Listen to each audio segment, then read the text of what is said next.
سجدہ سہو کے مسائل میں سے مسئلہ نمبر 11 یہ زیادہ تر یہ معاملہ اماموں کے ساتھ پیش آ جاتا ہے، تو یہ مسئلہ اماموں کے لیے ہے۔ اگر کسی امام نے سورہ فاتحہ پڑھنے کے بعد 3 چھوٹی آیت یا ایک لمبی آیت پڑھ لی، اس کے بعد کہیں غلطی کر دی، یعنی 3 چھوٹی آیت پڑھنے کے بعد یا ایک لمبی آیت پڑھ لینے کے بعد آگے جا کر کہیں غلطی کر لی، اگر وہ غلطی ایسی فحش غلطی ہے جس سے نماز فاسد ہو جاتی ہے، تو اس صورت میں پیچھے مقتدیوں کے لیے ضروری ہے کہ وہ اس کو لقمہ دیں۔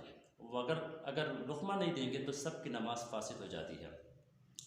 اگر وہ غلطی ایسی ہے، یعنی ایسی فحش غلطی نہیں ہے جس سے نماز فاسد ہو جاتی ہے، تو اس صورت میں بھی سجدہ لقمہ دینا چاہیے، لیکن ان دونوں صورتوں میں آخر میں سجدہ سہو واجب نہیں ہوتا۔ کیوں؟ یہ بعض لوگ یہ سمجھتے ہیں کہ امام صاحب 3 آیت تلاوت کرنے کے بعد یا ایک لمبی آیت تلاوت کرنے کے بعد چاہے جس قسم کی بھی غلطی کر لے تو نماز ہو جاتی ہے۔ ایسی نہیں ہے، اگر فحش غلطی ہو چاہے وہ 3 آیتوں کے بعد بھی کر لے تب بھی نماز فاسد ہو جاتی ہے، تو اس چیز کا خیال رکھنا چاہیے۔